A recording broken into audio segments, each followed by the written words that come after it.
Que significa o vagabundo, o preguiçoso, aquele que mora na praia e que não faz nada, não trabalha.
Essa palavra, pelo que eu pude pesquisar, ela não era usada na década de 60 por aqui. Eu conversei muito com moradores antigos, nativos, porque a minha família não é nativa do litoral, é de fora, é uma região muito importante de Curitiba. Em 1949, os pais chegaram em 1950 e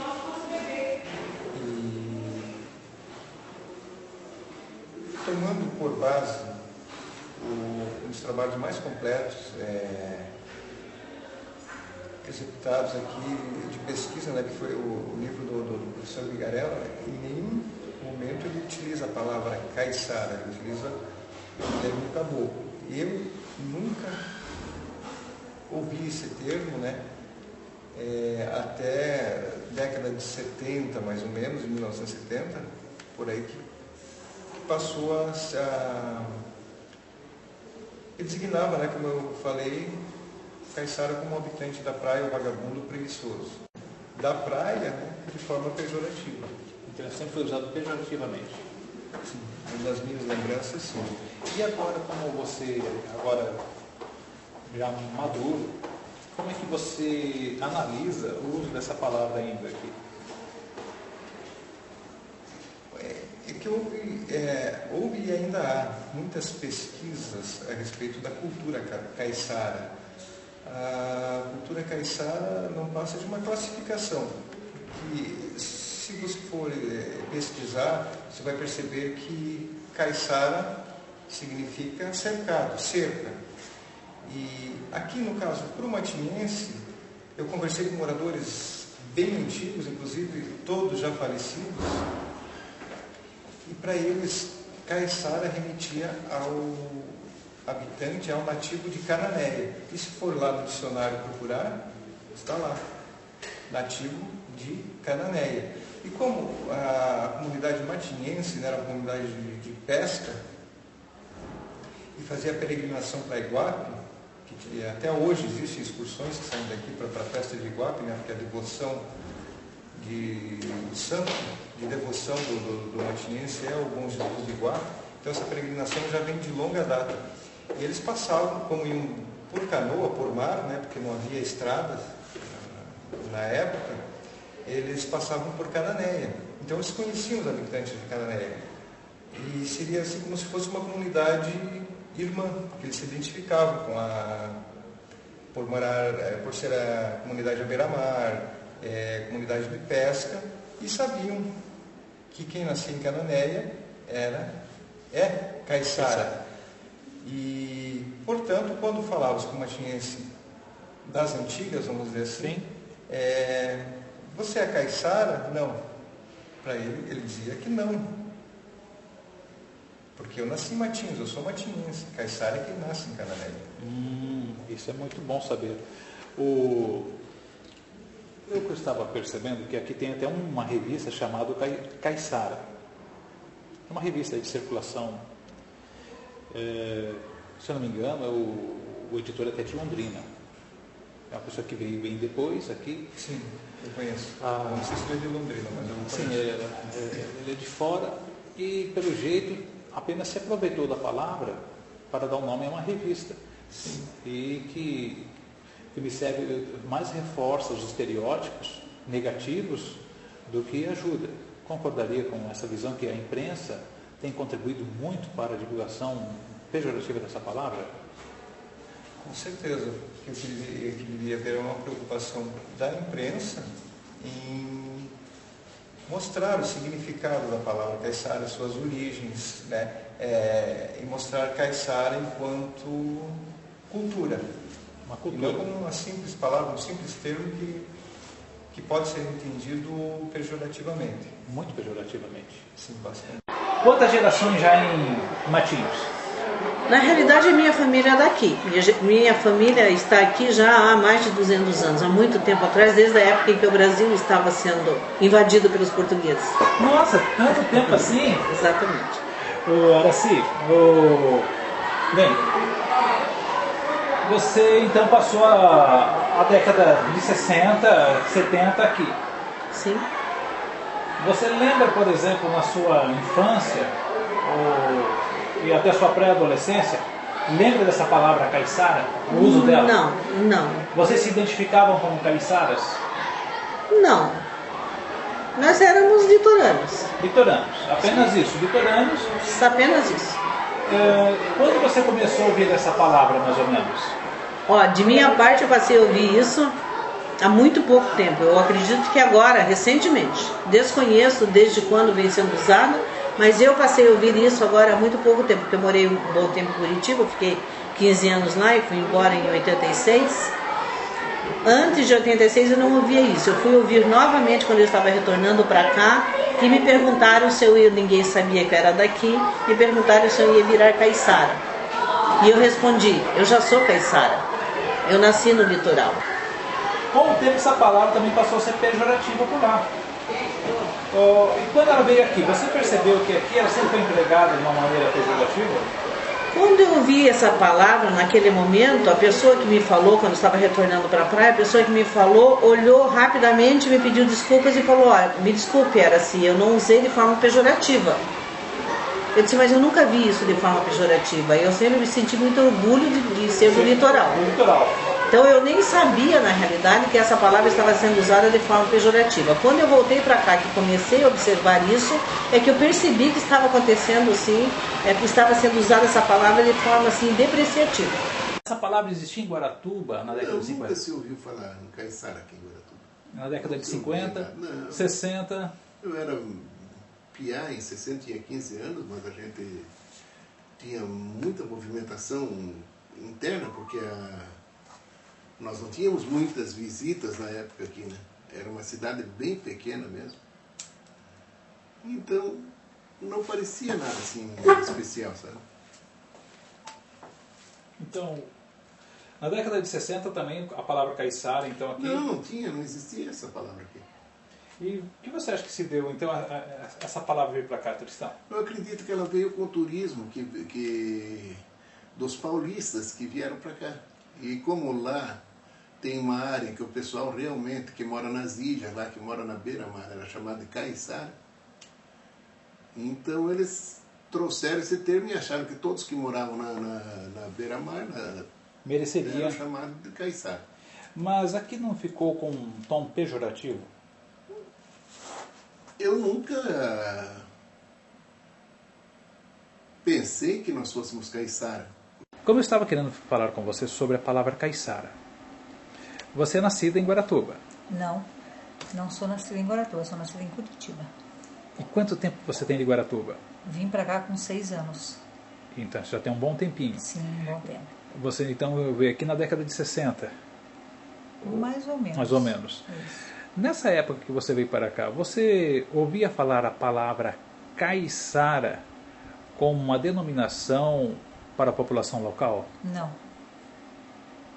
Quando você começou a ouvir essa palavra?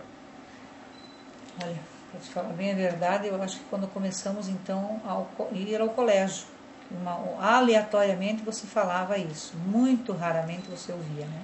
Você faz um trabalho de historiador aqui na cidade, tem feito bastante artigos para o jornal local, O Guará Notícias. O Guará Notícias, que eu acompanho muito, ansiosamente, sempre leio. Dessas suas pesquisas, desses documentos antigos, a palavra caiçara Nenhuma vez. Nenhuma vez, né? Nenhuma vez. Interessante a tua observação. Edvaldo, você nasceu aqui em Matinhos, seu pai também nasceu em Matinhos, pelo menos 2 gerações já de matinhense. Você nasceu em que ano? 76. 76. Então você já cresceu ouvindo falar na palavra caiçara? Sim. Pelo que eu rastreei, que eu pude, a palavra caiçara foi introduzida aqui mais ou menos em 75. 75. Antes não se usa essa palavra. É uma palavra muito recente. E você já cresceu então ouvindo essa palavra caiçara. Me diga, o que essa palavra significa para você? Para mim, nesse sentido de ser nativo, né, de morador, pescador, viver no litoral mesmo. Pessoa que sempre esteve no litoral, no nativo. Ele se diferenciava se chamando de caiçara. Já comprei muita briga por causa disso, por estar numa roda de pessoas, até mesmo no meu ambiente de trabalho, não só aqui, em Curitiba também em alguns momentos, apesar que o pessoal de Curitiba não tem preconceito conosco. Vivi lá 15 anos, não vi nem por um momento, nunca fui menosprezada, morei no Rio de Janeiro, nunca fui menosprezada também em função de ser nascida e moradora daqui. Aqui em Matinhos é que eu vejo muito isso. Eu vejo muito as pessoas vindas de fora e nos diminuindo consistentemente em relação a esse tipo de coisa. São vagabundos. Recolonização. São vagabundos, são ignorantes, isso é coisa de caiçara, eles, enfim, e não percebem, talvez não seja, eu não vejo nem como maldade, mas se tornou um jargão já isso, sabe? Um clichê, uma coisa simplesmente usada por tudo. Esse povo daqui é vagabundo, esse povo daqui não sabe nada, esse povo daqui não tem capacidade, esse povo daqui... Esse uso, às vezes, da palavra aqui, as pessoas que são chamadas de caiçara, aqui em Matinhos, elas se sentem incomodadas com essa palavra ou não? Eu acredito que não. Pelo menos para mim nunca sentiu como negativo, por gostar de morar no litoral. Então você se identificou com a palavra? Nunca achei como se fosse pejorativo. Mas o que predomina é o uso pejorativo? Eu acredito que sim, para quem vem e fala, né? Então as pessoas que... se achar mais superior do que a gente que mora no litoral. Vamos ver então. Gostaria que você refizesse essa ideia. Então, veja só. Existe o uso pejorativo dessa palavra. Sim. Não por parte de quem mora aqui. Isso. Porque ele se identifica com a palavra. Isso. Agora, quem vem de fora traz uma outra semântica. Isso. Traz uma ideia de que ser caiçara seria inferior, né, ao morador da cidade, estudado, culto, rico. Diferente da gente que mora no litoral, que é considerado como pobre, né, sem estudos. Assim. Sem qualificação devida. Sem qualificação. Poderíamos dizer também que essa palavra não lhe incomoda, mas você já percebeu que alguns alunos nossos se incomodam quando se tenta denominá-los como caiçaras? Eu acredito que sim, porque para mim, como eu era filho de pescador, morava no litoral e gostava da arte da pesca, não me sentia nem um pouco magoado, né, com a palavra. Sim. Quando alguém me chama de pescador, por exemplo, eu respondo na boa. Gosta de se identifica. Nunca me senti mal com isso. Certo. Agora tem gente que se sente mal, né, procura esconder que é morador do litoral, coisas assim parecidas. Prefere dizer que veio de Curitiba, que o pai era de Curitiba, que a mãe era de outro lugar, Santa Catarina, para não se identificar, né, como caiçara. Como caiçara. Você acha que essa identificação é legítima para o litoral, a do Paraná? Sua opinião, é claro. Não me enquadrava assim como... Eu sempre vi a diferença entre o caipira, né, que mora no campo, e o caiçara que mora no litoral, não com destinação de territórios, né. Litoral aqui em Matinhos, Paraná, litoral de Santa Catarina, litoral em outros lugares com outros nomes. Certo. Eu sempre identifiquei quem mora no litoral como caiçara. Fosse caiçara. Então você sempre teve para você que quem mora no litoral era caiçara. Então essa palavra nunca foi usada sobre você, foi? Caiçara? Sim, me chamaram de caiçara. Quando eu saí daqui, que eu fui estudar em Curitiba, os meus colegas diziam, então você é caiçara. Como é que vai os caiçaras lá? E a caiçarada lá, como é que está? Sério? Sim. Com essa carona de europeu? Sim, já porque associavam como morador do litoral. E de forma, então não é uma classificação étnica. Não. Não é. Não, já é. Como caboclo. Caboclo você sabe que Sim, você nunca, jamais alguém chamaria você de caboclo. Sim. Aratuba começou, que foi abertas as estradas daí. Por volta de 50. E o pessoal começou a vir daí de outros locais, aqui fora a nossa área, porque aqui sempre vinha o pessoal de Curitiba e de Ponta Grossa. Eles identificaram a população aqui como caiçara. Não, eles chamavam nós de caboclo. Caboclos, isso, né? Certo. Então, eles realmente, eles eram os curitibanos, nós éramos os caboclinhos mesmo. Né? Os caboclos. Então dava muita briga de rua por causa disso. Ah, tá brincando. Entre curitibanos e caboclos. A piazada não deixava barato, nós dava porrada mesmo. Dava porrada nos curitibanos. Ah, não tinha acerto não. Então, ia se meter rabequista, o pessoal descia. Então havia uma certa rivalidade. Havia, mas não era por causa disso, Não, por causa do jeito deles. O jeito de ser, é claro. Nós somos da cidade e vocês são do mato, isso é normal. Exatamente. Então talvez isso tenha ajudado depois o uso pejorativo da própria palavra. Sim. A rivalidade. Tipo, é porque o que me interessa é saber por que o caiçara, veja bem, por que o caiçara veio parar aqui e por que tem um uso pejorativo. E essa é a minha investigação. Porque se é uma coisa que não é da tua cultura, você chamar a pessoa daquilo ali, se for lá em Florianópolis chamar o manezinho de caiçara, ele vai ficar muito puto da cara, vai ficar bravo demais. Vai ficar bravo.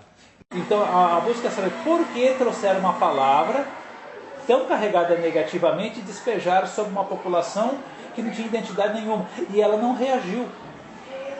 Talvez até por causa disso, porque não tínhamos essa visão de que a palavra fosse, naquela época, fosse considerada depreciativa ou pejorativa, ou enfim, viesse carregada dessas negatividades.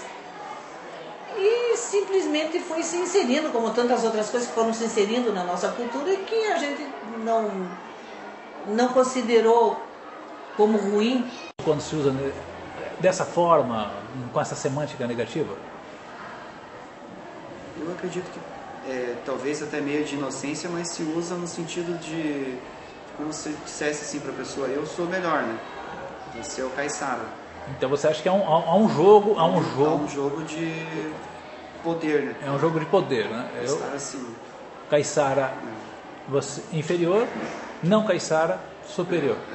Como eu acho que se muita gente não gosta, talvez, de ser chamado de caiçara, porque tem esse ponto negativo que acha, né, que vai se sentir inferior. Inferioridade. O professor colocou antes que, como a cultura do litoral era um pouco mais atrasada do que as outras, se taxava, né, como incompetente, como negativo nesse sentido. Mas é a questão como não ser, porque é uma outra cultura.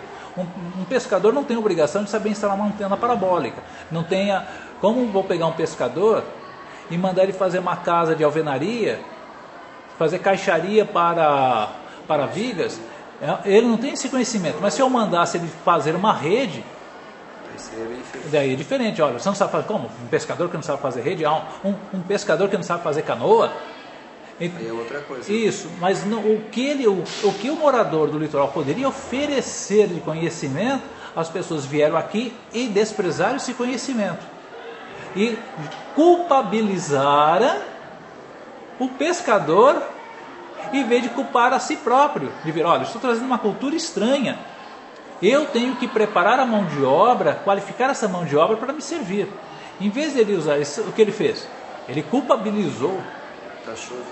Concordaria com esse raciocínio? Sim, desse jeito sim. Eu acredito que quem vem para o litoral já vem com essa ideia de que o litoral já é mais atrasado. Né?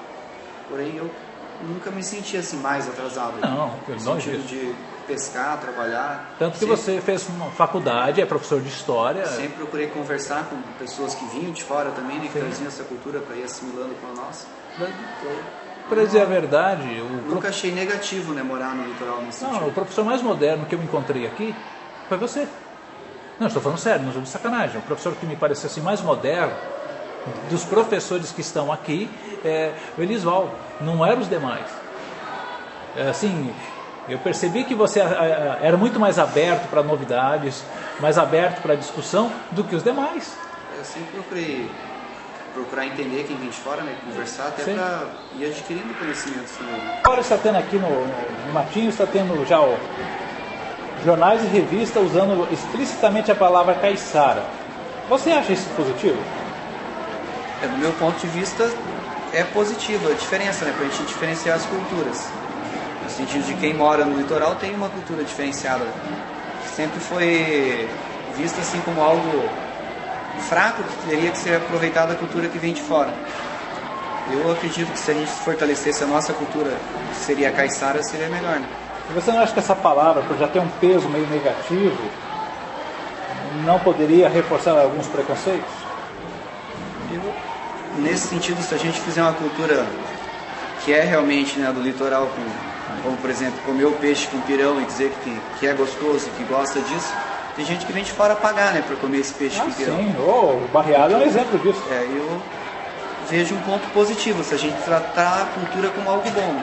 Então nós temos que ter que eu diria que teríamos que ter uma limpeza semântica. Eu acredito que sim, nesse dessa sentido. Palavra, ela não ser caiçara como identificar geograficamente pessoas e não a qualificação humana para o sistema dessas pessoas. Isso, eu acredito que nesse sentido. Caiçara é a pessoa que mora no litoral. Agora, eu gostaria de fazer uma consideração sobre a questão dessa chamar caiçara, né, utilizar esse termo como significado de vagabundo, de malandro, inclusive está no dicionário também. Está no dicionário, né? Mas isso ele tem a ver com a cultura local das comunidades da praia que viviam isoladas economicamente, né, e também geograficamente, pode-se dizer. Você quer que um pescador saiba instalar uma antena parabólica? Não, existe porque as populações mais antigas, os habitantes mais antigos, o que eles viviam? Viviam do mar, da pesca, da extração, né, do extrativismo, enfim, né? E eles simplesmente eram. Né, e vieram aqueles que tinham visão de exploração, né, os capitalistas. Visão capitalista moderna. E o habitante, né, ele local, ele não... É outra cultura. Exatamente. Um choque cultural. Houve um choque cultural, um processo de aculturação profundo. E, enfim, o habitante do litoral mesmo, ele era acostumado a conseguir o peixe nosso de cada dia, o peixe dele de cada dia. Sim. Certo? Enfim, ele era habituado a providenciar a sua subsistência diária. E quando veio, vamos dizer assim, o sistema capitalista entrou com tudo, né, veio com esse peso todo, com essa força toda, a modernidade ele ainda tentou. Então, se ele trabalhava para alguém, ele queria trabalhar por aquele dia, ele queria receber por aquele dia para satisfazer a necessidade, que era uma questão cultural dele. Claro, ele trabalhava pelo... Agora, jamais foi vagabundo, porque como é que pode ser vagabundo uma pessoa que acorda 3, 4 horas da manhã, enfrenta o marzão, né, muitas vezes com frio, com condições meteorológicas adversas, enfim.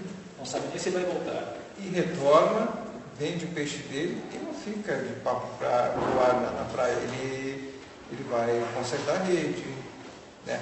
Ou mais antigamente ele ia para a roça. Também, né? Complementar. Enfim, então jamais vai ser vagabundo. A própria população local, quando você começa a se interessar por alguma coisa, você vai e pergunta. Então, o meu pai tinha um comércio na Praia do Cristo, e eu trabalhava muito com o pescador. Nós trabalhávamos muito com o pescador.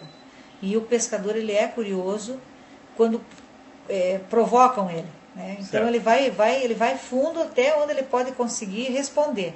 Então, a gente procurava saber por que ele era pescador artesanal. O que ele entendia como pescador artesanal. E, na verdade, ele não entendia por quê. Ele não tinha noção do que era ser artesanal. Aí surgia a palavra caiçara. Porque alguém chegava como um turista, por exemplo, e dizia, você é caiçara, você tem que entender, cara, disso aí. Nós aqui não sei se pegou muito esse termo de caiçara. Eles podem até falar na imprensa, colocar lá. Colocar. Caiçara, isso sim. Mas a população não se vê como caiçara. Não somos caiçara. Não, porque algumas pessoas, eu peguei já umas pessoas dizendo assim, já estou morando aqui no litoral há uns anos, já estou me sentindo caiçara. Que é isso? Não, já vi vários. Não está se sentindo o quê? Mas é uma pessoa que eu vejo em talvez uma pessoa que veio de fora, que não está se sentindo caiçara, veio de fora. Veio de fora, está se procurando uma identidade. Uma identidade, exatamente, talvez isso. Porque às vezes a questão da identidade, eu vejo como é importante para o nosso jovem ele ser torcedor de futebol. É por uma busca de uma identidade. É claro. Veja como nós brasileiros temos uma necessidade. Eu tenho um avô alemão, um tio italiano, uma necessidade de buscar algo. E eu creio que o futebol suple muito isso. Eu tinha um amigo falecido, o Mário Arcega, que ele não queria que chamasse ele de Arcega, tinha que chamar ele de Arcega. Arcega. Porque ele era catalão, era só tomar uma cerveja, ele virava catalão na hora. Não aceitava nem que era brasileiro, ele era catalão, ele era da Espanha, e nascido da aqui. Catalunha e tudo mais. Então era assim, né? E caboclo daqui. E é caboclo nosso daqui, lá da família Lara, do Cubatão. Veja, a necessidade da identidade. Não, talvez para crescer perante os outros. Mas isso aí não... Que eram filhos de pescadores, geralmente uns 20% dos alunos, quando falava a palavra caiçara, eles sentiam-se muito incomodados com essa palavra. Não, mas sim, incomoda mesmo. Vou até falar que incomoda mesmo. Incomoda? Usar o termo caiçara. Caiçara, para com isso. É a gente pegar, eu reúno uns 5, 6 aqui. Certo.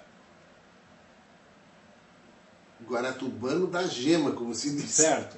Que tem bisavô, trisavô, tetravô, que são daqui, nasceram aqui, morreram aqui, os filhos continuaram e vão falecer aqui também, vão ser enterrados aqui. E eles se sentiriam ofendidos de ser chamado de caiçaras ou não? Porque ninguém chamava antes disso aí.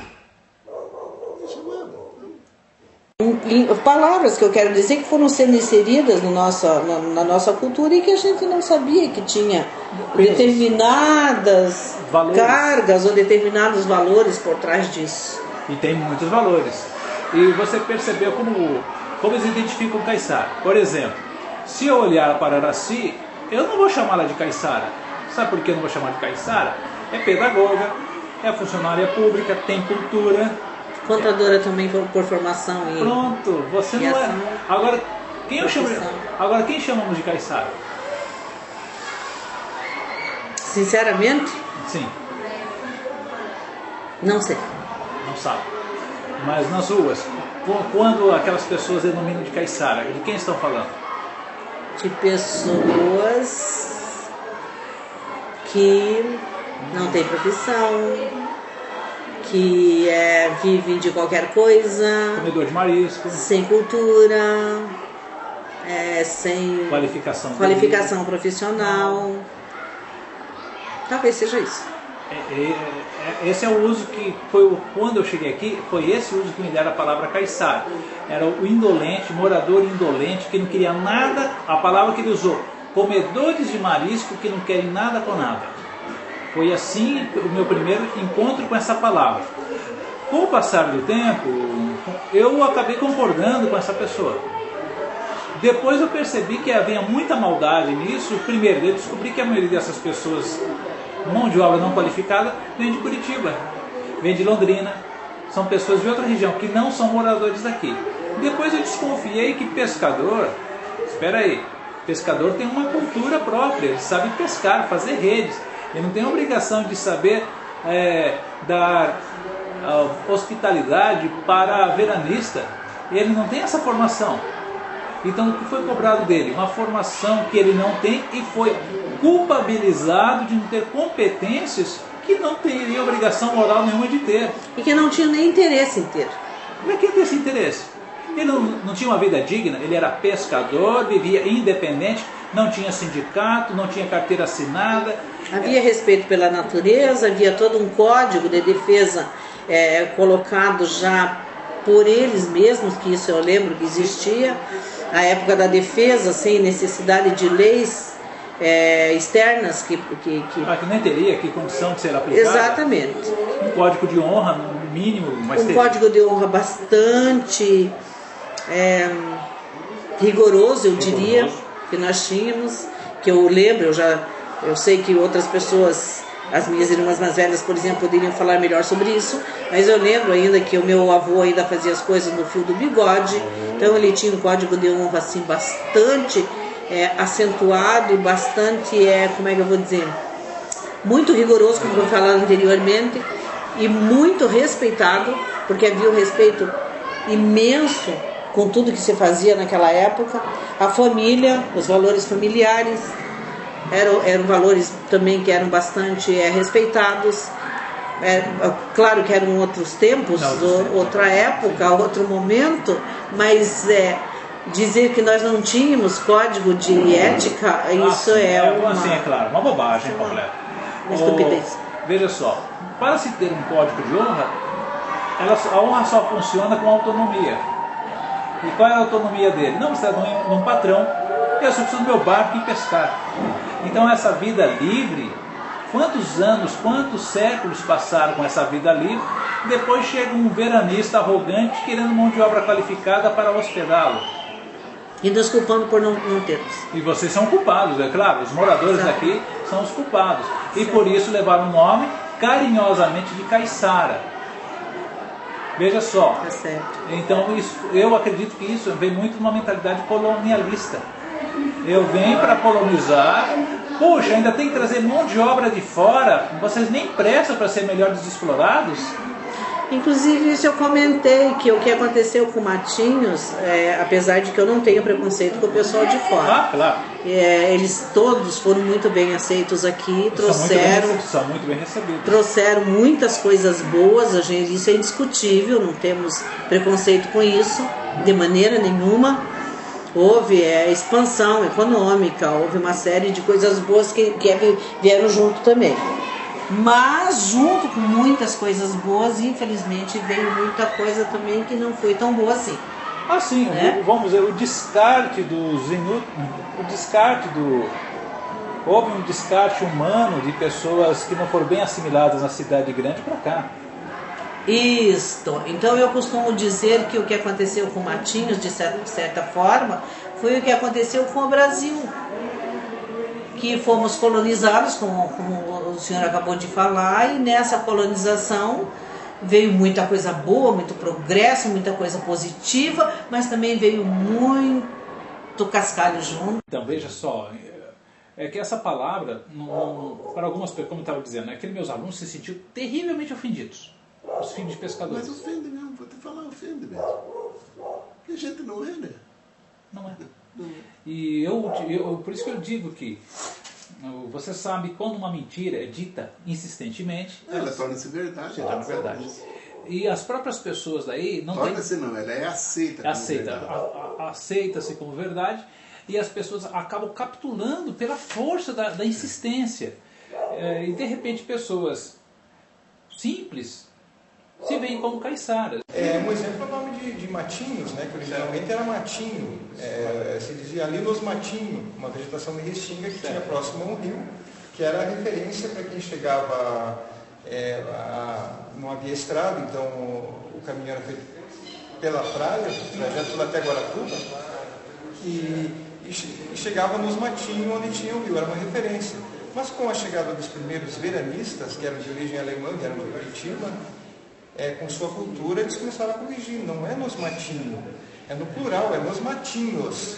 Então, hoje o nome do nosso município é Matinhos, e não Matinho como originalmente era. Uma agressão também, né? Sim. A culturação. Sim, processo de culturação. E Caiobá? O que tem Caiobá? Não era Caiobá? Não. Já nos documentos antigos que são encontrados no fórum, existe a palavra Caiobá ou Caiúba, Y, né? Certo. E aí que torna, como é que vamos dizer, polêmica, controvérsia, digamos assim, a origem do nome Caiobá, que pode ter vários significados, que de acordo com Saint-Hilaire, né, que passou aqui em 1820, ele relata que a origem é casa de macacos, significa casa de macacos. Ele já é o primeiro, acho, um dos registros mais antigos do significado da palavra Caiobá, né? Os outros são mais recentes, de pessoas que pesquisaram, e de acordo com a grafia, né, Caiobá ou Caiubá, pode mudar o significado. Por exemplo, Caiubá, né, o Bá é canoa, Ca-mato, pode significar mato das canoas. E isso procede porque as canoas dos indígenas e depois dos caboclos, né, dos descendentes dos indígenas, dos primeiros habitantes aqui, enfim, eram feitas do guapuruvu, que é uma árvore que é abundante aí na Serra do Mar, que nós chamamos localmente de Serra da Prata. E então o Mato das Canoas, poderia ser plausível. É plausível. Mas também tem uma fruta chamada caiobá. Então isso vamos dizer assim, uma teoria minha e também de alguns moradores antigos aqui, que Caiobá vem dessa fruta. O nome Caiobá, né, o nome do bairro Caiobá, vem dessa fruta. Talvez porque tivesse pés de Caiobá lá nos Caiobá, como se falava antigamente, né? Enfim, também é uma possível, é uma especulação, né? Mas procede também. Já nasceu aquele nome Caiobá. Com isso, mas já desvinculando. Né, já desvinculou, o município de Matinhos. As pessoas não vinham para Matinhos, vinham para Caiobá, porque Caiobá estava na mídia naquela época. Isso, mas Caiobá era sonho de consumo, né, da sociedade, da alta sociedade curitibana. Enfim, foi o metro quadrado mais caro do Paraná. Já na década de 1980, com o grande boom imobiliário, né, quando foram construídos quase que simultaneamente todos esses edifícios, né, que se vê em Caiobá, né, chegou a ser o segundo metro quadrado mais caro do Brasil. A reportagem da revista Veja, inclusive, perdia só para Ipanema e Leblon ali no Rio de Janeiro. Nossa. A própria garota de Ipanema, né, Elo Pinheiro, tinha apartamento aqui, comprou. É claro, mais pela moda do que pela... É a questão de investimentos também, né? Foi investimento bom, né? Porque logo, já se aproximando do final da década de 1980, a falência da economia, assim, né? Congelamento de poupança e a própria falência do sistema financeiro de habitação. Porque agora não lembro a sigla, né? O sistema financeiro de habitação foi extinto. Então, as grandes construtoras, elas se voltaram para a construção de condomínios de luxo, para vender para quem tinha dinheiro, uma vez que o financiamento não existia. Então, classe média, BNH, enfim, as classes menos favorecidas não tinham financiamento para... Mas Caiobá nunca foi para eles também, né? Não. Veja só, que agressão. Perceba bem a agressão. Aqui era vamos dizer, dos nativos, dos moradores que estavam aqui. Sim, que foram excluídos à medida que Caiobá foi sendo loteado por outras pessoas, né? Compraram barato deles e foram expulsos. E foram excluídos para além canal, porque tem um canal que divide, né?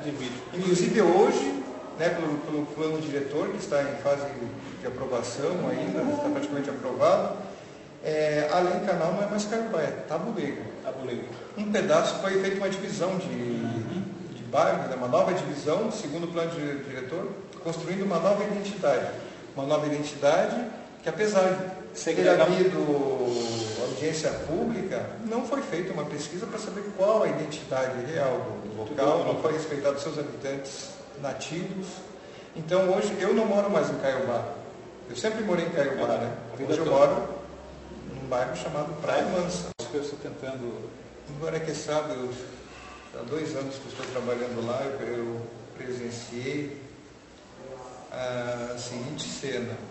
Eu fui num sítio onde o proprietário, que veio da região metropolitana de Curitiba, comprou o sítio lá e mora lá no sítio, produz, e ele tinha problemas com os nativos que iam pescar no rio. Ele não queria que pescasse. Por quê? Porque era dele. Ah, certo. Ele não queria que pescasse porque o sítio era dele, o rio era dele. Ah, ele era dono do rio. Certo. Tá.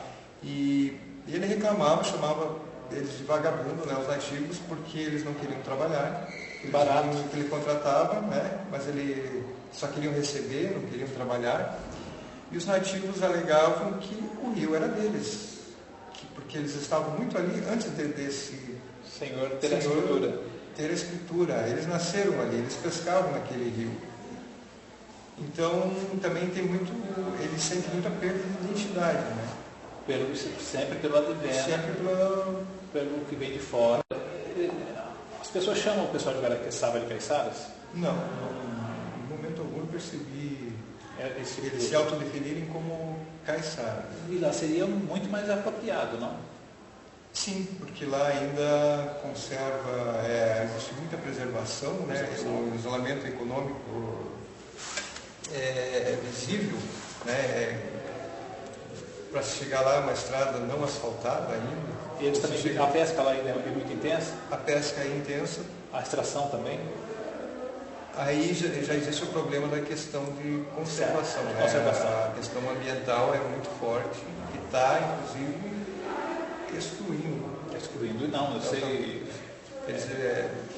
É um dos problemas. menores IDHs é o menor do litoral e do Paraná, né? Do Paraná.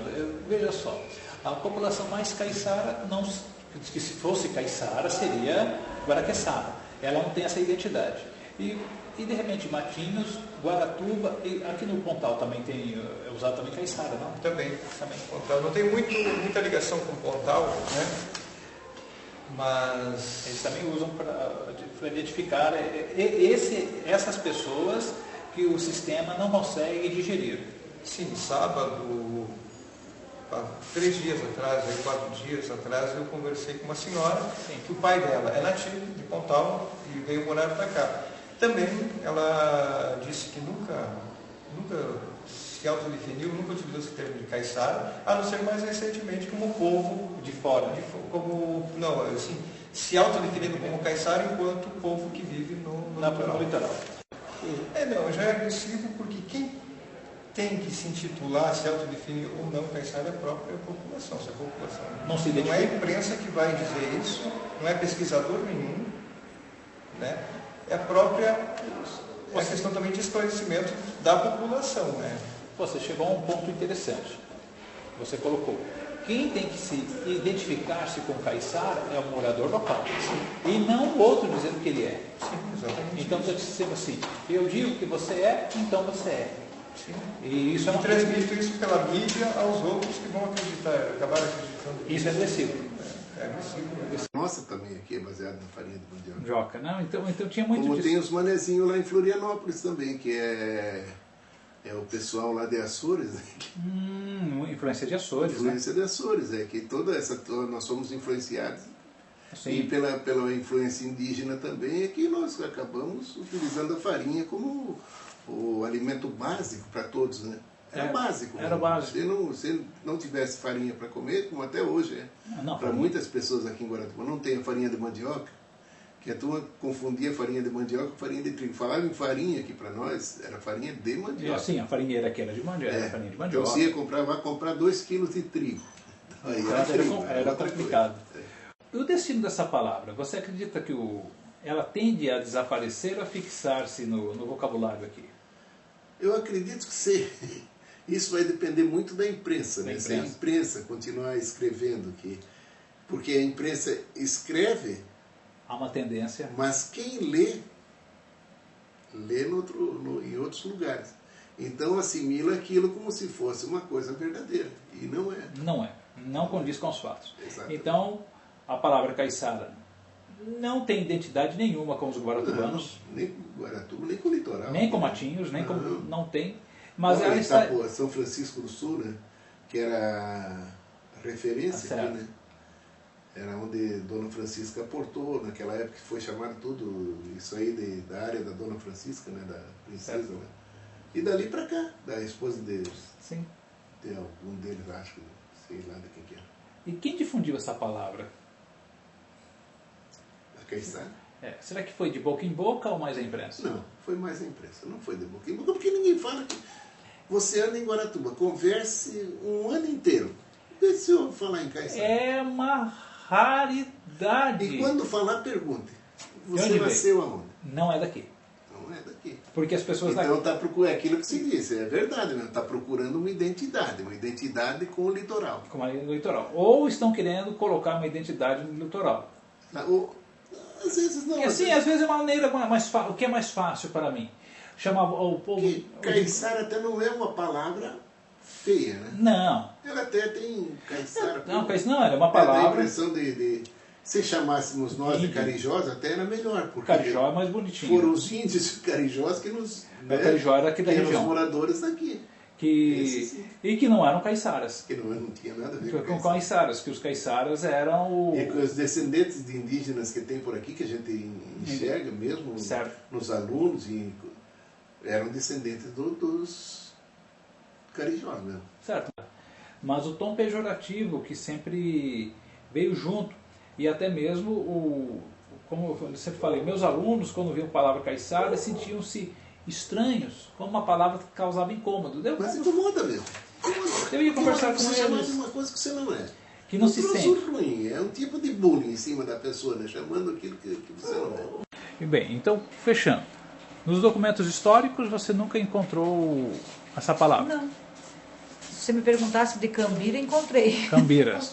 É uma interpretação diferente do que a gente costuma saber. Certo. E o que quer dizer Cambira? Então, no linguajar do pescador, a Cambira seriam duas varetas fincadas na areia e o cordão que passa entre uma vareta e outra é a Cambira. É a Cambira.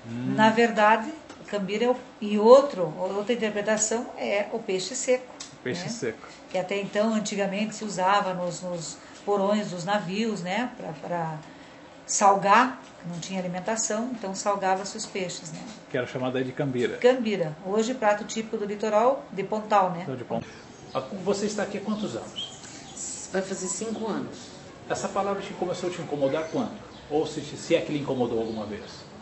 Para mim nunca me chamaram de caiçara. Certo. Mas um dia que eu fui fazer minha mudança, o homem do caminhão chegou em casa, ele tinha marcado para 8 horas da manhã, ele chegou às 9 horas e falou, olha, não arrumei ninguém para me ajudar. Aqui os caiçaras não gostam de trabalhar fora da temporada. Essa foi sua primeira impressão com a palavra. Era o próprio caiçara falando do caiçara, quer dizer assim, vamos supor, o próprio pessoa moradora daqui falando mal da própria cultura dele. Tipo, né, semantizando de maneira negativa. Aí foi a primeira vez que eu ouvi falar assim. Assusta, né? Porque é uma palavra bonita, caiçara. É uma palavra sonora, bem sonora. Caiçara. É o nome da revista, Caiçara. Das revistas. Então, é algo sonoro. E, de repente, tem uma semântica inesperada. Uma palavra bonita com uma semântica feia. Você, como jornalista, como trabalha isso? Então, assim, o que eu vejo assim, o fato, por exemplo, assim, de ter essa dupla interpretação e o fato de algumas pessoas, da próprios moradores, se referir ao seu colega de maneira preconceituosa, né? Aí incomoda, né? Agora, por outro lado, você tem uma revista que chama Caiçara, né? Querendo ser uma coisa da terra, da cultura, né? E por outro lado, você tem lá, nesse livro que eu passei para você aí, ela vai dizer assim, Caiçara é um nome que se dá para os habitantes do litoral que são camponeses e pescadores. Então, porque, por exemplo, camponês seria um nome que tem lá, pescador é um outro nome, e aí no litoral, como eles são pescadores e são também camponeses, porque eles também trabalham a terra. A gente nunca pensa que no litoral mora pescador, mas que além de pescar, ele trabalha também na terra. A mandioca. A mandioca, O palmito, faz a farinha depois. A extração também. A extração, o palmito, algumas frutas que são daqui, que a gente... Então, realmente, Célio, eu acho que você está colocando uma questão bastante pertinente, que é essa de que um nome que seria para elevar, ele é usado por preconceito, né? E quem sabe não veio aqui um paulista até, sim, não só o curitibano, mas talvez um curitibano paulista. Ou os dois. Ou os dois, que vieram aqui e falaram, isso é caiçara. E pegou. E pegou. Mas essa que e pegou e depois foi usado com essa semântica mais negativa. Agora, dos entrevistados, você viu as entrevistas que foram feitas, como eu disse para você, eu faria as entrevistas com as pessoas, passaria para você analisar essas entrevistas, isso mesmo, pegar impressão. Foi uma coisa legal você também, antes disso, ter passado para os alunos e ver como dói na pele, como as pessoas não querem se identificar. Não querem. Então, você estava com os próprios alunos, com o vírus texto, porque dói. Porque eles não esperam essa visão. Os alunos, alguns, teve 2 ou 3, dá para contar no dedo mesmo, que falaram, não, é isso mesmo, o meu pai já falou que tem isso e tal. Os mais politizados, vamos dizer assim, né? A maioria ficou assim. Tem um capoeirista lá que falou assim, o capoeirista que é caiçara mesmo, né? Tudo dele. O pai dele já foi pescador, atualmente é capoeirista mais. Ele falou assim, isso não me ofende, porque o capoeirista não deixa pegar nada. Mas quer dizer que ofende, né? Quer dizer que ofende, né? Se não é o patuazinho para fechar meu corpo... mas quer dizer que ofende, porque ele tem que fechar o corpo. Tem que fechar o corpo para se proteger, né? É igual o patuá do Lampião, né? E a menina que ficou muito brava, que ela falou que a revista Caiçara é ótima, né? E daí... Isso. Que Caiçara é bom. Não tem que mexer um pouco com as feridas? E mexe. Porque eu sou uma pessoa estranha, eu sou realmente caipira, caboclo lá mais do norte do Paraná, é certo, caboclão, e chega aqui, isso me fez me identificar como minha mãe e eu também éramos tratados como caboclos, só que não tinha uma palavra. Sabe qual foi a desvantagem nossa? Não tinha uma palavra, porque ninguém usava nem caipira nem caboclo. Então toda essa classe... até o Chico de Oliveira fala que o atraso que foi funcionalizado, minha família é o atraso funcionalizado para o sistema. Se minha mãe fosse uma pessoa instruída, não poderia ser funcionalizada como foi nem meu pai, nem eu, enquanto não tive universidade. Lá não tem uma palavra para nos designar. Isso é péssimo, porque caboclo não quer dizer muita coisa. Mas caipira é um pouco, eles chamavam gente. Um pouco de caipira, um pouco de pé vermelho. Pé vermelho foi mais depois, quando eles ficaram elegantes. Mas o pé vermelho é coisa de curitibano. Mas em 83, quando o Richa ganha as eleições. Isso, foi. Até então não havia essa expressão. Pé vermelho. A gente era lá do norte, tinha terra vermelha, nós éramos os caipiras, porque a gente chegou lá no Porta. Porta, bem sotaque tipicamente paulista. Paulista, mas para eles, que não conheciam nem os paulistas, eram os caipiras de Londrina. E aí a mídia, para não ficar caipira, fizeram um nome elegante, que eram os pé vermelhos. Que foi pior. Se nós tivéssemos tido uma palavra bem depreciativa usada sobre nós é como o negro americano. Vantagem do negro americano. Já percebeu que era negro e partiu para a luta. Lutou Enquanto nós temos a falsa aceitação, a pior coisa que existe... Que é os Black Powers, né? Aqueles cabelão. Isso, já que vocês não gostam do nosso cabelo, tá bom, vamos ver eles. Os Panteras Negras foram importantes. Na época do Luther King, toda aquela luta. Foram importantes, porque eles se reconheceram. Nigger, né? Foi uma coisa legal para eles. Entendi. E aqui há uma chance deles acordarem, por causa que tem uma palavra que os qualifica. Uma semântica bem precisa que os qualifica. Coisa que nós, da Caboclos Norte do Paraná, nós não temos. Mas que existe aquele caboclo segregado, que as pessoas olham meio torto, vou contratar, mas não sei não. Aquela mão de obra meio desqualificada, que ninguém quer investir em qualificar, mas quer falar mal. Em todos os locais acontece essa semântica, só que em certos locais não existe a palavra que defina, que faz a catálise. Catalisou tudo aquilo. E o Caiçara fez isso. Eu acho que essa palavra tem um lado muito positivo para as pessoas se tocarem, se projetarem. Se projetarem sobre isso. Coisa que no norte do Paraná, aquele pessoal caipira, que veio do êxodo rural, que veio para a cidade, não tem essa palavra que possa ajudá-los a se superar. Perceba. Mas voltando, então as impressões dos alunos foram diversas. Foi. E aí foi muito bom assim, o depoimento do Eloy, quando chega na parte, o Tristão, os professores, aí eles vão, a primeira que eles viram da professora, Da Araci. a Araci é interessante, porque é uma professora, eles começam a olhar, eles começam a ver, não, mas aí então, aí do outro professor mais novo, o Elisvaldo, que já cresceu assim, chamado de Caiçara, que nem percebeu que era a segunda. Aí eles falam, aí acho que ele está forçando para ele reconhecer que é Caiçara. O entrevistador. Ele gosta o entrevistador tá, né? Claro, porque ele quer negar. Ele quer negar. Sim, a negação dele é tão forte no Elisvaldo. Ele nega que há um lado, mas no final ele... No final ele concorda. Mas, isso é certo, mas ele não quer admitir que a palavra Caiçara, porque ele gosta da palavra, se sente bem em ser Caiçara. Pois é o que os alunos falaram. A gente gosta da palavra, a gente se sente bem em ser Caiçara. Isso é legal. Aí eles disseram, a gente não liga não para isso. Aquilo é a resistência que você negação, fala, a né? negação. A negação. Tipo, alguém te conta, a tua filha está doente, você fala, você não quer ouvir. O seu filho está envolvido com drogas. Aí você fica na negação.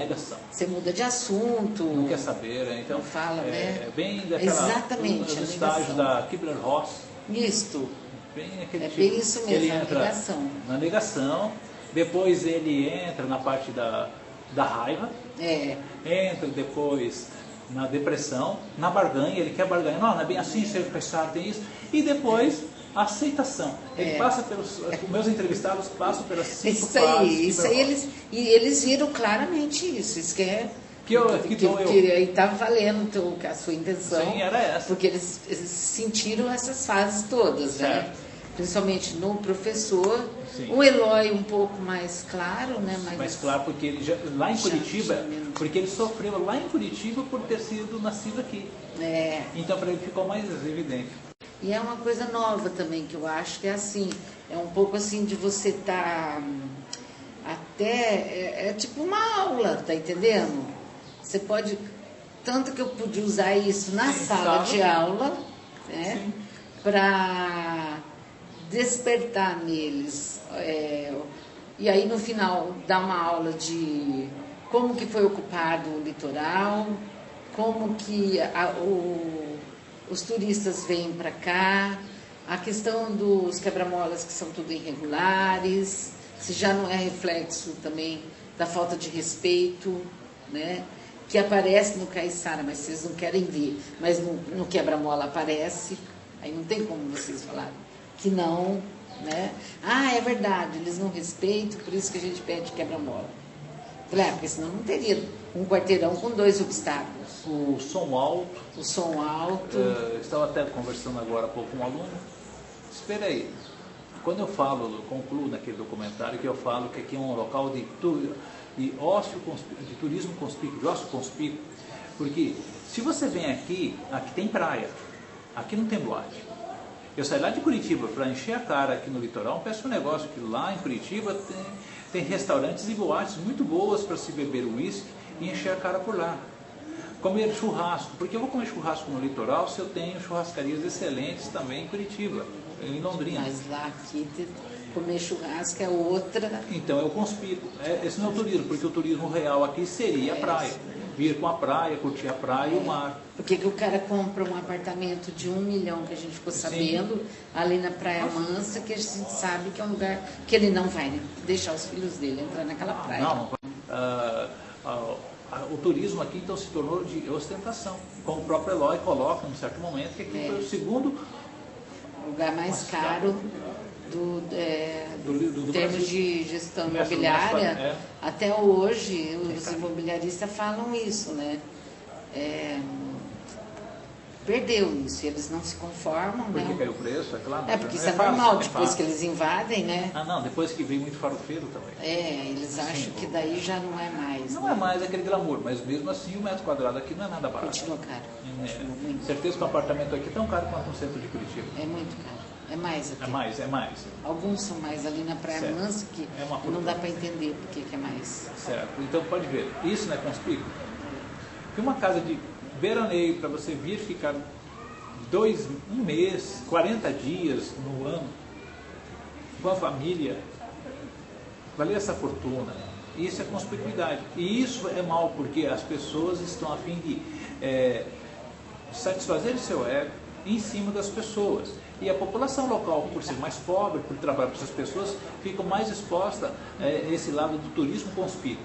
O turismo conspícuo é o turismo predatório. O pior tipo de turismo predatório é o conspícuo. Agora vamos para o segundo tempo da nossa entrevista. Demos uma geral sobre Caiçara, como vemos essa palavra, como eu vejo, como você sente, como você vê essa palavra. Agora vamos falar um pouco do Bourdieu. Você, como uma leitora do Bourdieu, tentando, na medida do possível, pegar as ferramentas do Bourdieu, como você trabalharia essa semântica? Então, bom, tem duas questões no Bourdieu que eu vejo, tá?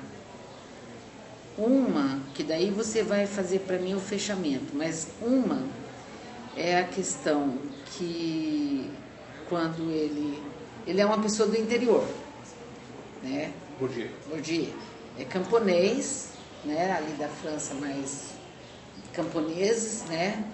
Ele vai para a escola primária. Na França, naquela época, não sei como é que está agora, mas ele conta que todas as escolas do primeiro ano até o 8ª série é gratuita, é ensino público obrigatório e não podia ter escola privada.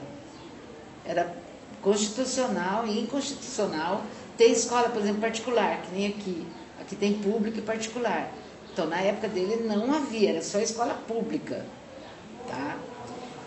E aí começa a ter o quê? As evasões escolares, e aí o que ele vai chamar de os excluídos do interior.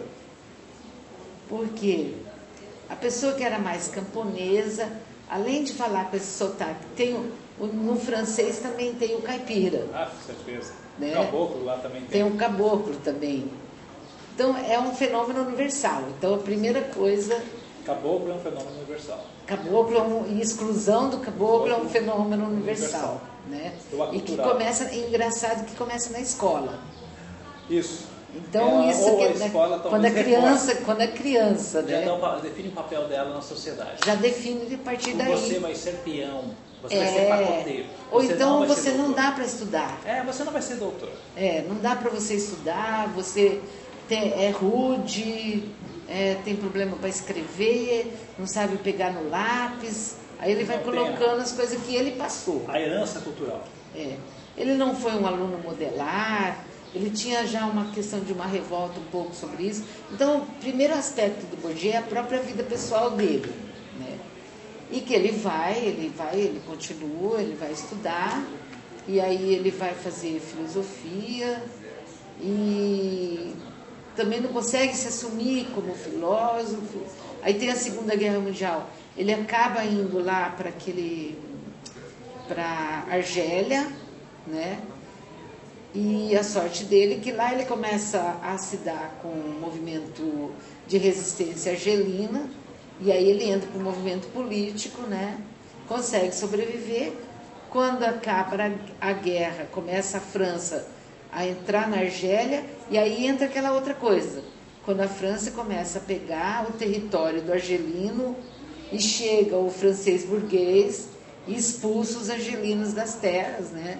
Aí é já 1960, 61, De Gaulle está no poder, né?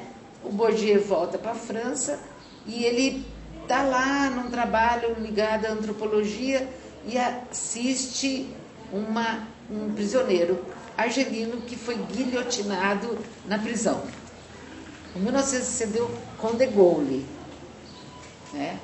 Isso para ele, então, já foi a questão mais forte, que bateu.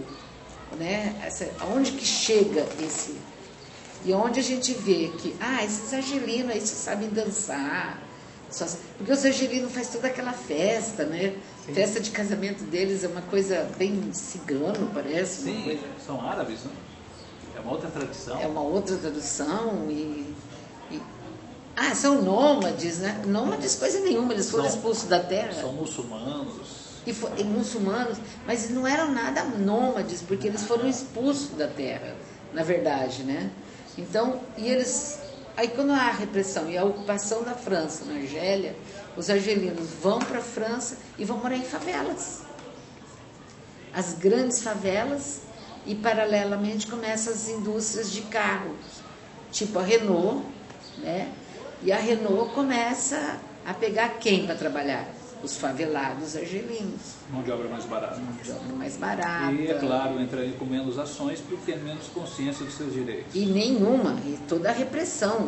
A polícia resolvia baixar lá porque eles começaram a fazer aquele movimento pela libertação da Argélia e aí a coisa ficou preta, né? A vida do Bourdieu reflete o próprio pensamento dele. Então tem esse lado, né? E o outro lado é o que ele fala, né, da questão do colonizado, e até Alberto Memmi que vai falar que a percepção do colonizado é precedida pela visão do colonizador. Então, se o colonizador acha bonito aqui, ele também vai achar. Alienação. Alienação. Reificação também, alienação. Que daí cria alienação. Ele é coisa, cria reificação. Então, a visão do colonizado é precedida pela visão do colonizador, ou a visão de quem vem de fora. O valor burguês é igual a história. O proletário, o lumpen proletariado. Não se olha mais, ele não tem mais, ele não se enxerga mais. Ele enxerga o outro. Enxerga o outro. Aí você vai comprar uma meia numa loja, o cara, você já sabe que tem que ser tudo caro, porque vai convir muita turista, é a hora que eles se vingam, né? Aí você fala, não, mas eu quero uma meia branca. Mas compra cor-de-rosa porque está na moda. O que está na moda é o que já falaram para ele, que ele tem que comprar porque está na moda. Que já foi determinado. Que já foi determinado.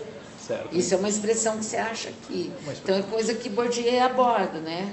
Essa questão do que é, o que acaba acontecendo psicologicamente com os excluídos. E ele conhece bem isso porque ele vai na Argélia, depois ele volta, né? Talvez a própria condição dele. A condição dele de excluído, quando ele foi para a escola, né? Só que às vezes, pedagogicamente, esse aluno já está excluído.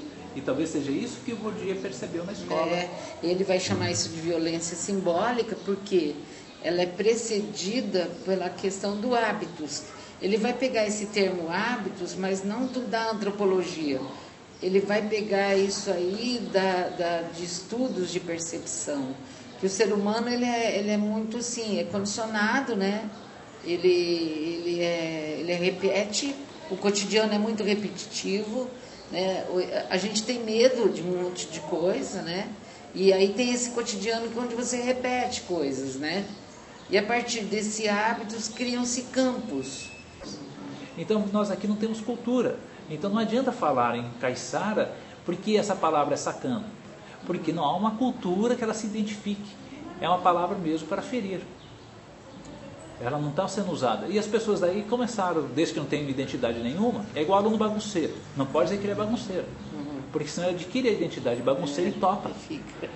Isso que está sendo ruim nessa palavra. Porque eles estão topando. Eles estão topando, mas não por uma questão de reconhecimento cultural de identidade. Como o negro americano, eu sou negro mesmo e estou partindo para a briga. É isso. Ele está, eu sou caiçara mesmo. Não estou nem aí. Não está nem aí. Esse que é o problema. Esse é o problema. Esse é o problema. Então é a maioria. Então, é uma questão. Por que eles não cuidavam das casas da ex-fazenda lá? Certo. Né? Por causa que essa minha amiga, quando ela vai estudar, ela vai demonstrar que aquilo que foi dado pelo burguês ou pela elite agrária, certo, não era uma coisa que aquele morador pediu. Não, claro que não. Então, por que ele tinha que cuidar se ele não foi aquilo que você fala do conquistado? Certo. Né? Nem foi conquistado e nem foi solicitado e não. Nem foi pedido. Foi imposto. Foi imposto. Então, o fato dele não cuidar lá da casa daquele jeito, não é porque ele era preguiçoso, ou porque ele era vagabundo, ou porque era ignorante. Porque não era dele. Não se identificava. Não interessou para ele. Lembra que eu falei de uma verdade? Era o fim da raça dele, inclusive. Não era uma verdade para ele. Não, e era o fim da cultura dele. Que futuro ele tem? Não tem. Que futuro é aquele? Aí que essa minha amiga no trabalho dela, ela falava, bom, não tinha nenhuma lógica de futuro ali, porque se cuidar daquela casinha, para ficar trabalhando ali, e os filhos dele vão... Ele não via perspectiva para os filhos.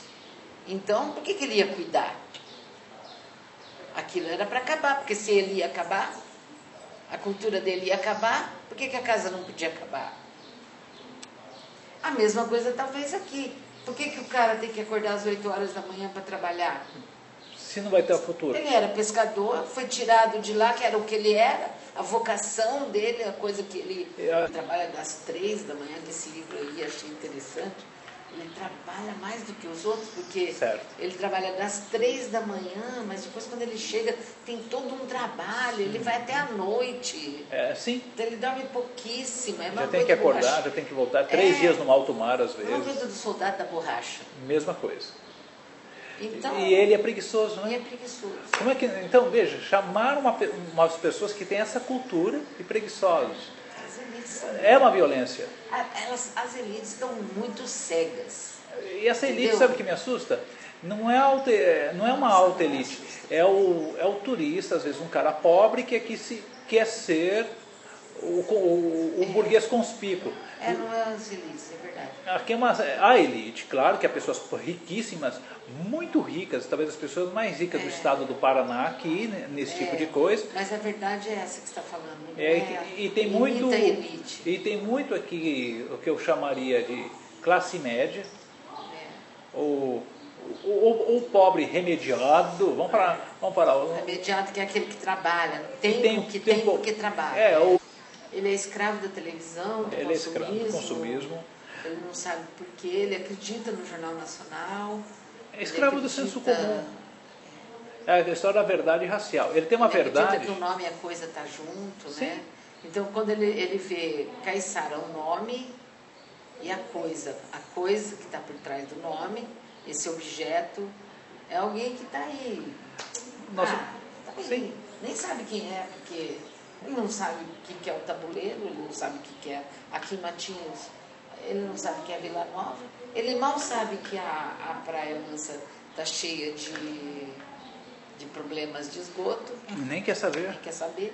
Ele atravessa a ponte lá, ele não sabe. Não quer saber. Ele veio aqui Ele veio aqui para ser servido pelos moradores locais. De ano onde você repete coisas, né?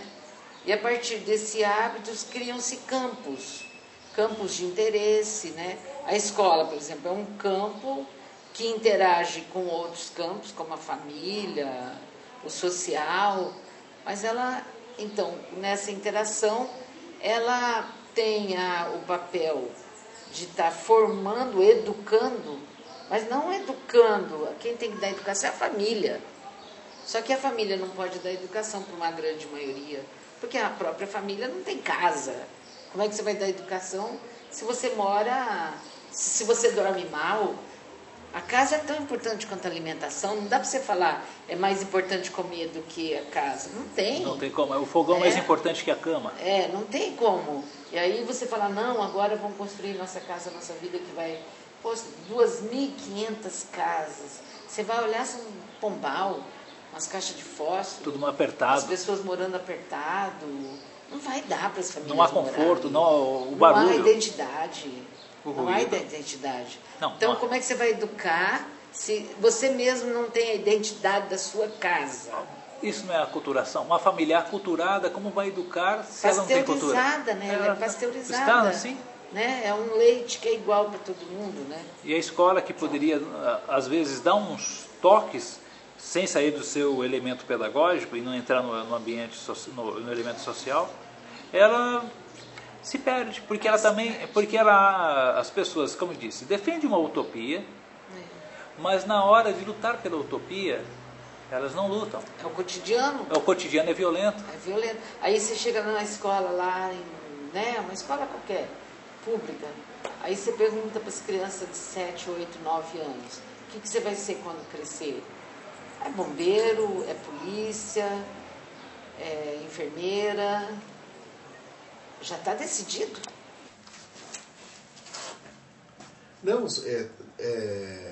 Vamos lá, essa história do pirimbu aí. o pessoal que morava nas áreas onde o plantio era área de morro, de barro, de coisa assim, eles chamavam o pessoal que morava nas areias de povo das areias ou pirimbu. Pirimbu. Que queriam dizer que era o pessoal que não gostava muito do trabalho, sabe? Ia mais para pescar, para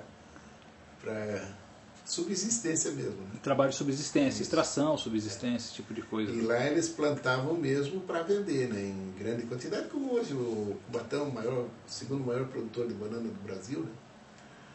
E então, eles já usavam pejorativamente. O pessoal do Cubatão... usava o termo pirimbu para dizer que o pessoal das areias eram indolentes, né? Eram meio preguiçosos, né? O próprio pessoal daqui. Daqui da área mesmo. Então já tinha o hábito de colocar umas palavrinhas já com excludentes. Exatamente. Legal essa história dos pirimbus.